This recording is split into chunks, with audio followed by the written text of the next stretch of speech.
Ce conducteur de tricycle sauve la vie à cette femme. Écoutez jusqu'à la fin.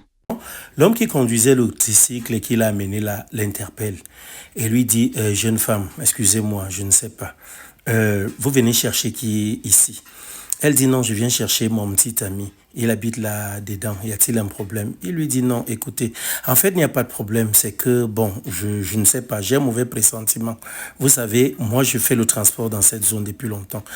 Et ça fait plusieurs fois que je suis venu accompagner des filles ici. Mais votre problème est aussi, vous êtes venu accompagner des filles ici. Vous me dites ça par rapport à quoi? En fait, je vous le dis pour une cause, en fait. Jeune femme, revenez, s'il vous plaît. Excusez-moi. Ouais, monsieur, vous me perdez le temps. Je sais que je vous perds le temps. Mais le problème est que je vous dis que je fais le transport dans toute cette zone. Habituellement, je viens avec des filles ici. Mais je suis déjà venu avec beaucoup de filles ici. Mais il se dit ici que chaque fois que les filles entrent ici, elles disparaissent. Disparaître comment? Vous me dites quoi comme ça? Moi, je suis venu voir mon petit ami.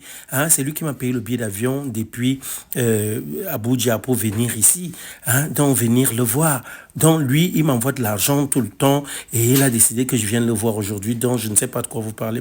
Madame, écoutez, je ne gagne rien à vous parler de cela. Mais quand un aîné vous parle de quelque chose, je voudrais écouter. Vous dites que vous sortez d'où? Je sors d'Abuja. Monsieur, je l'ai connu sur les réseaux sociaux et depuis, il m'envoie de l'argent. Donc, c'est mon petit ami. On va se connaître aujourd'hui. On va faire beaucoup de choses ensemble. OK? Donc, ne me perdez pas le temps, s'il vous plaît. Ne me perdez vraiment pas le temps. J'ai pas de temps à perdre. Madame, s'il vous plaît. Je vous comprends parfaitement. Vous êtes venu voir votre petit ami. C'est une très bonne chose. Monsieur, vous savez quoi?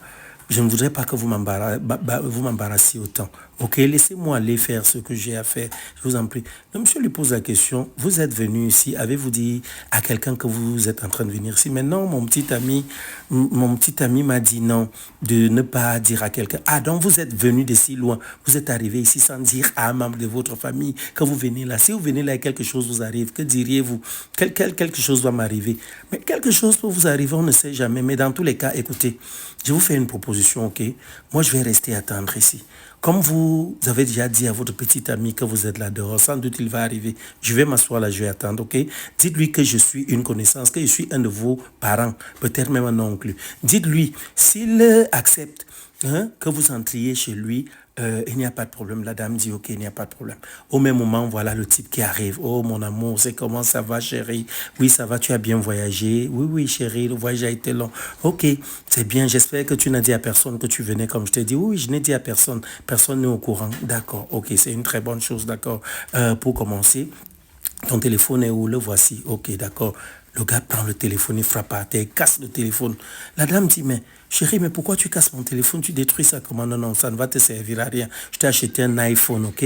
Je t'ai acheté un iPhone, c'est ça que tu auras des hommes. Un iPhone, oh mon Dieu, qu'est-ce que c'est beau. Au moment d'entrer, la dame lui dit, écoute chérie, je suis venu là, j'ai reconnu un oncle là qui m'a conduite ici. C'est lui qui m'a conduite ici. Donc, attends un peu, tu es normal?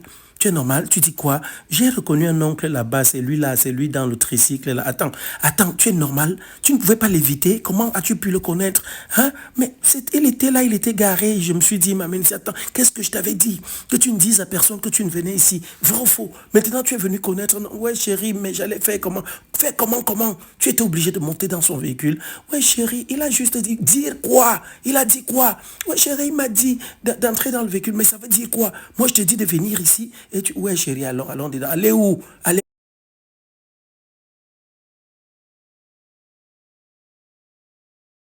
où? Comment on va aller dedans? On va faire quoi dedans? Mais allons-y. Non, non, non, non, non. Tu n'as pas respecté ce que je t'ai dit. Je t'avais dit de ne dire à personne. Tu le sais très bien. Comment tu peux faire ça? Moi, je te dis, ne dis à personne que tu viens ici. Et toi, tu prends ta bouche, tu l'ouvres, tu dis que non, tu viens ici. Ça veut dire quoi? Ça veut dire quoi tout ça? Qu'est-ce qui ne va pas? Tu fais ça comment? Moi, je n'aime pas ça. Tu n'aimes pas ça. Tu ne devais dire à personne. Il fallait l'éviter. Chérie, ça va, j'ai compris, mais allons-y, c'est bon. Non, non, non, non. Rentre ici. Tu n'entres nulle part. Rentre ici. Rentre. C'était bon comme ça. Ça veut dire quoi, chérie? Qu'est-ce qui ne va pas? Non, non, non, non. Écoute, ce qu'on va faire, tu vas d'abord me retourner tout l'argent que j'ai déjà dépensé pour toi, OK? Parce que là, je ne peux pas permettre que tu entres chez moi. Mais c'est quoi ça? Moi, je te donne une instruction, tu ne la respectes pas. Mais chérie, j'allais faire comment? Mais il fallait l'éviter. Je répète qu'il fallait l'éviter. C'est quoi le problème? Hein? Il fallait l'éviter. Tu n'aurais pas dû. Si tu as reconnu, tu prenais un autre tricycle. Tu n'avais pas besoin de l'amener. C'est mes chéris. Je me suis dit que c'est mon oncle et qu'il peut m'amener, il peut me conduire. Écoute, j'ai dit, tu vas me retourner tout ce que j'ai dépensé pour toi. Tout l'argent que j'ai déjà dépensé pour toi, tu ne vas pas entrer là.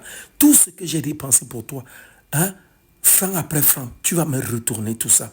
Ok? Oui, et mon téléphone que tu as cassé, je fais quoi de ça? Qu'est-ce que je fais? Le téléphone, c'est un détail ça. Mais attends chérie, je suis parti de si loin pour venir te voir. Venir me voir, mais tu ne m'as pas respecté. Je ne suis pas d'accord. Moi, je te dis, ne dis à personne. Je ne voulais pas que quelqu'un sache que tu viens me voir. Et toi, tu te comportes comme tu as fait là. Non chérie, c'est bon. Allons-y, on va partir. On ne va nulle part, je t'ai dit. On va partir. On ne va nulle part. Comment? Allons-y. Je t'ai dit, tu n'entres plus ici. C'était bon comme ça. Tu m'oublies. Tu t'en vas et tu m'envoies tout mon argent. Sinon, tu auras des soucis. Va rejoindre ton oncle. C'était bon comme ça. Tu retournes avec lui. C'est bon. Tu m'oublies. Laisse-moi tranquille. Ok?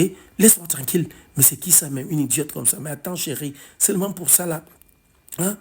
Et le monsieur entre chez lui. Chérie, chérie, je fais comment? La fille pose les mains sur la tête et revient vers la dame, vers le monsieur qui conduit le tricycle. Il pose son sac et dit, mais qu'est-ce que c'est que ça maintenant? Il a même cassé mon téléphone, même récupéré la puce. La fille ne récupère pas. Le monsieur démarre le véhicule, le tricycle. Il démarre maintenant le tricycle. Les voilà qui commencent à partir. Quand ils partent maintenant, à un moment donné, le monsieur s'arrête, il dit que non, écoutez, descendez un peu. Descendez, jeune dame. Je ne sais pas comment vous faites les choses. La dame commence à remercier que vraiment, monsieur, vous m'avez sauvé honnêtement. Je suis désolé, vraiment, merci.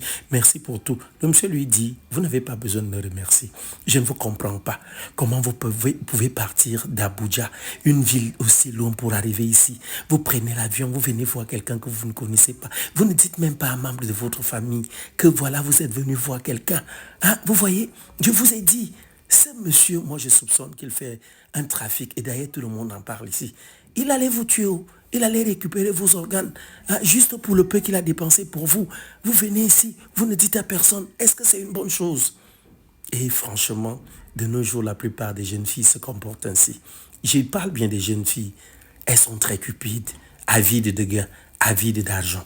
Pour peu que celle-là se mette à causer avec un homme sur les réseaux sociaux, quelqu'un que tu ne connais même pas, et qu'il t'envoie un peu d'argent, tu es prête à tout. Tu es prête à tout parce que tu t'es dit, tu as rencontré ton bonheur. Regardez dans ce qu'il vient de se passer là. Imaginez que ce monsieur n'avait pas été là pour sauver cette dame. Que lui serait-il arrivé? Que lui serait-il arrivé? Le monsieur lui donne des conseils d'habitude, quand tu rencontres une personne, dis à ta famille, au besoin fais-toi accompagner, ou alors fais que la personne vienne plutôt d'abord voir ta famille, qu'on le connaisse, avant de te déplacer pour venir voir la personne, hein, de peur que tout ceci ne t'arrive. Voici aujourd'hui, tu as failli perdre ta vie. Est-ce que c'est une bonne chose? Ce n'est pas une bonne chose. Regarde, toi, tu es belle femme, hein? Tu te comportes comme ça, juste pourquoi? Pour le bien matériel? Pourquoi? Ta vie vaut plus que ça, hein? Dans tous les cas, on va partir, je vais te raccompagner, ok? Il faut éviter de faire ça. Alors, les jeunes filles, regardez bien cette histoire et tirez des leçons. Prenez un enseignement derrière ça.